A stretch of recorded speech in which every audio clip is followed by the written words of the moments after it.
టాలీవుడ్ లో అత్యంత ప్రాముఖ్యత కలిగిన కుటుంబాల్లో నందమూరి ఫ్యామిలీ ఒకటి. ఎన్టీఆర్ నుంచి ప్రారంభమైన ఈ వారసత్వం ప్రస్తుతం బాలకృష్ణ, కళ్యాణ్ రామ్, ఎన్టీఆర్లతో కొనసాగుతోంది.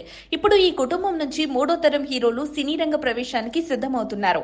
ముఖ్యంగా బాలకృష్ణ కుమారుడు మోక్షజ్ఞ తేజ్ త్వరలో హీరోగా ప్రేక్షకుల ముందుకు రాబోతున్నారనే వార్తలు ఊపందుకున్నాయి.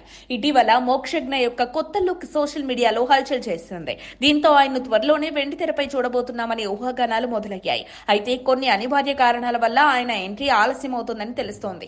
ఈ నేపథ్యంలో క్రిష్ దర్శకత్వంలో మోక్షజ్ఞ సినిమా ప్రారంభించబోతున్నారని తాజా సమాచారం. ఇదిలా ఉంటే ప్రముఖ జ్యోతిష్యుడు వేణుస్వామి ఇటీవల మోక్షజ్ఞ సినీ ఎంట్రీ గురించి చేసిన వ్యాఖ్యలు పెద్ద చర్చనీయాంశంగా మారాయి. ఓ ఇంటర్వ్యూలో మాట్లాడుతూ ఆయన మోక్షజ్ఞ సినిమా రంగంలోకి రావడం ఖాయమని, అయితే అది కొంచెం ఆలస్యమవుతుందని చెప్పారు.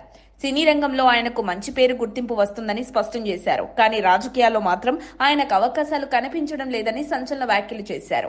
మోక్షజ్ఞ తన తండ్రి బాలకృష్ణ లాగా స్టార్డమ్ సంపాదిస్తారని, కానీ రాజకీయాల్లో అడుగు పెడితే అది అతని కెరీర్ ను హాని చేస్తుందని హెచ్చరించారు.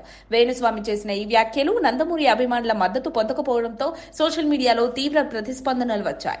ఆయన మాటలు తగినదిగా లేవని, జాగ్రత్తగా మాట్లాడాలని పలువురు అభిమానులు అభిప్రాయపడుతున్నారు. అయినప్పటికీ ఈ వ్యాఖ్యలు ఇప్పుడు నెట్టింట్లో చర్చకు దారితీశాయి. ఇంకా ఓ ఆసక్తికర విషయం ఏంటంటే, మోక్షజ్ఞను తొలుత హనుమాన్ దర్శకుడు ప్రశాంత్ వర్మ లాంచ్ చేయాలనుకున్న కొన్ని కారణాల వల్ల ఆ ప్రాజెక్టు వాయిదా పడింది. ప్రస్తుతం క్రిష్ దర్శకత్వంలో సినిమా ప్రారంభించబోతున్నట్లు వార్తలు వినిపిస్తున్నాయి. ఇప్పటికే బాలయ్యకు కథ వినిపించారని, త్వరలో అధికారిక ప్రకటన వెలువడే అవకాశం ఉంది. మొత్తానికి మోక్షజ్ఞ సినీ ఎంట్రీపై ఆసక్తి పెరుగుతున్న వేళ వేణుస్వామి చేసిన వ్యాఖ్యలు చర్చనీయాంశంగా మారాయి. ఆయన చేసిన అంచనాలు ఎంతవరకు నిజమవుతాయో వేచి చూడాల్సిందే. మరిన్ని అప్డేట్స్ కోసం మా కాయ్ టీవీని సబ్స్క్రైబ్ చేసుకోండి. మా వీడియో కనుక మీకు నచ్చినట్లయితే లైక్ చేయండి, షేర్ చేయండి. మీ విలువైన అభిప్రాయాలను కామెంట్ బాక్స్లో తెలియజేయండి.